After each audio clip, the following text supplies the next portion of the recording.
Hey everybody. Recently, or not recently as of recording this, I've been putting this off for a very long time.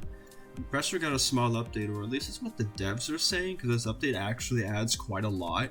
I'm not going to deep dive into everything this update adds, as other YouTubers have already talked about it, and I'd rather you either go experience that for yourself or support someone else who can explain it better.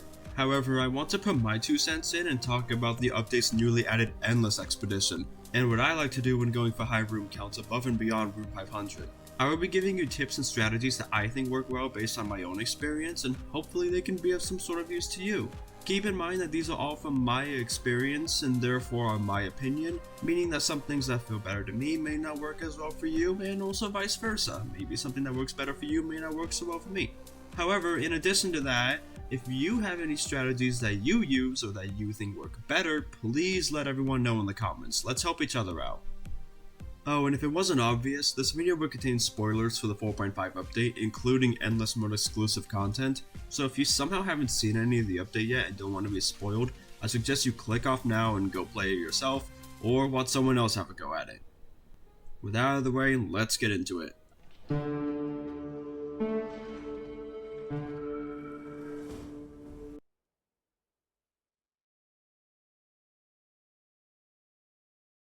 Now, before you even start, the first tip I can give you is to make sure you have a lot of free time in your day.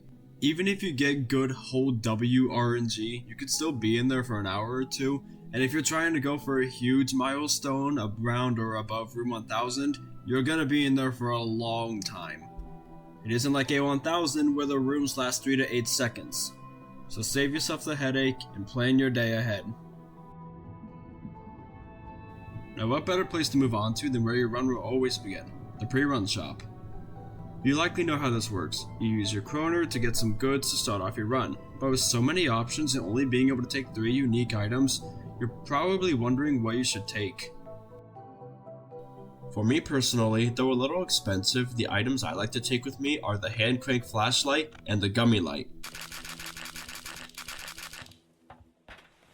The hand crank flashlight is pretty self-explanatory. It's the best source of infinite light you can get from this pre-run shop. With it, you'll always have a reliable light source during your run, which is always a good thing to have. Then there's the gummy light. Most of you probably don't use this item due to its high cost, shoddy battery life, and high rarity.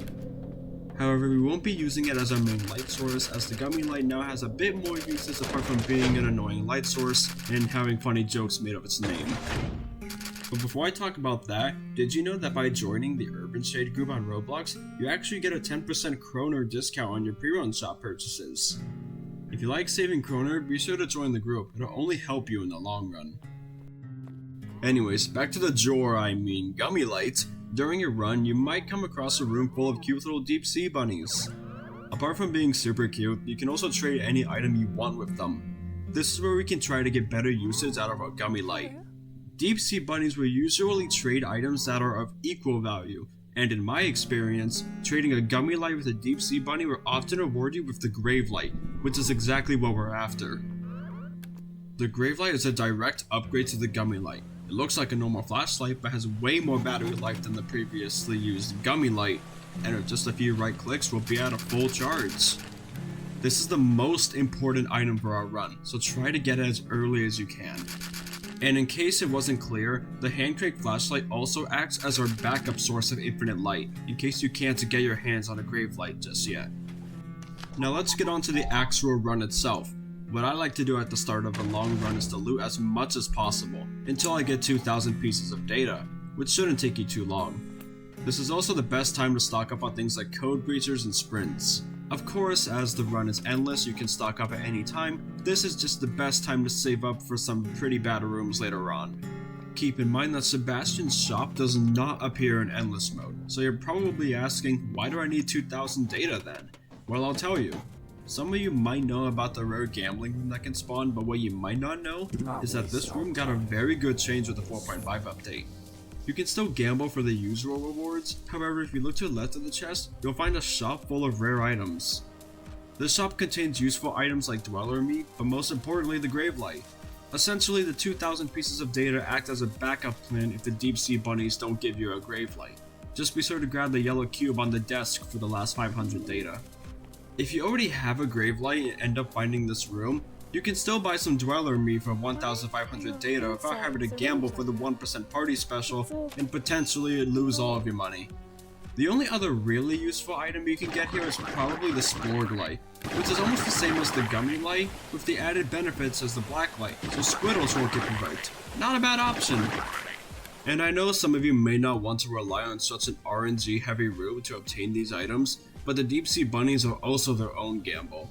You may not end up getting the item you want from them, and they can even give you a landmine in return, practically rendering your trade useless, and even killing other bunnies nearby, preventing you from getting any value at all. The gambling room acts as another method to fall back on if the bunnies decide to do a little trolling.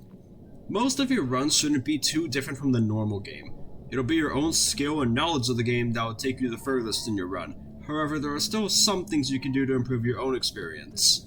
Another thing to be mindful of is the Redeemer entity. On its own, it's not that bad, but if it spawns when an angler is spawning, you could potentially lock yourself in a really bad spot, so always be mindful when looting when an angler spawns, or just avoid it entirely if you can. Another thing that may help you is none other than the imaginary friend. She actually got some voice lines that warn you of a node monster attacking, and this even works at points in the game where the lights don't flicker. It can actually be quite helpful if you have trouble hearing anglers spawn, though keep in mind that her warning voice lines can also play randomly just like every other voice line, though I figured I'd mention it anyways. In the event you hear a wall dweller spawn, if you feel like playing risky, you can try to advance as many rooms as possible without looking at it, and try to spawn an angler to kill it. In fact, I wouldn't be surprised if some of you do this in your runs anyways. It's a worthwhile risk.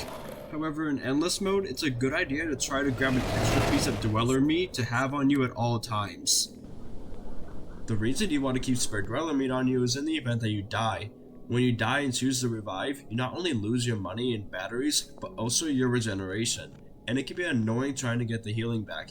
By having a spare piece of dweller meat on you, you minimize your time spent without passive healing. Another thing I should warn you of is one of Endless Mode's exclusive encounters, the Harbinger.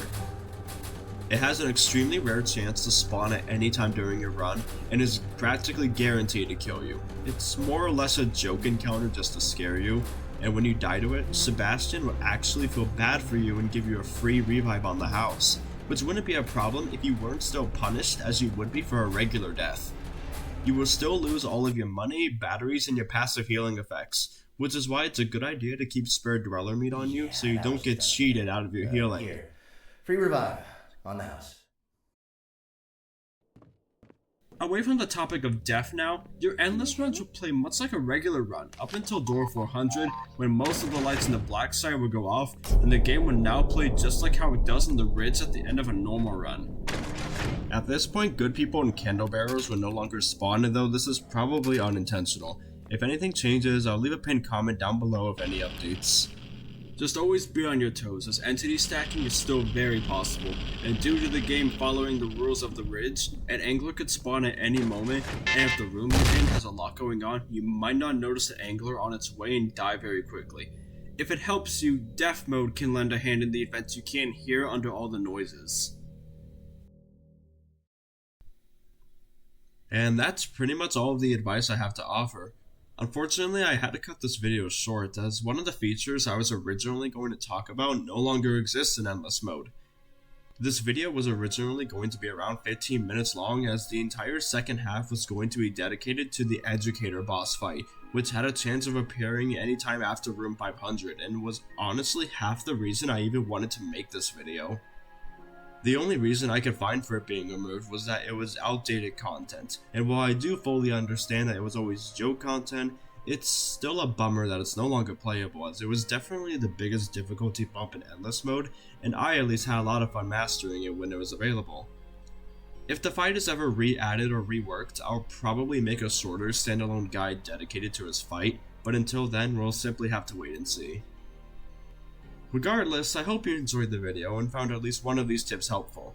If you did, please let me know in the comments, it'd really mean a lot. Additionally, if you have any tips to provide, let everyone else know in the comments as well.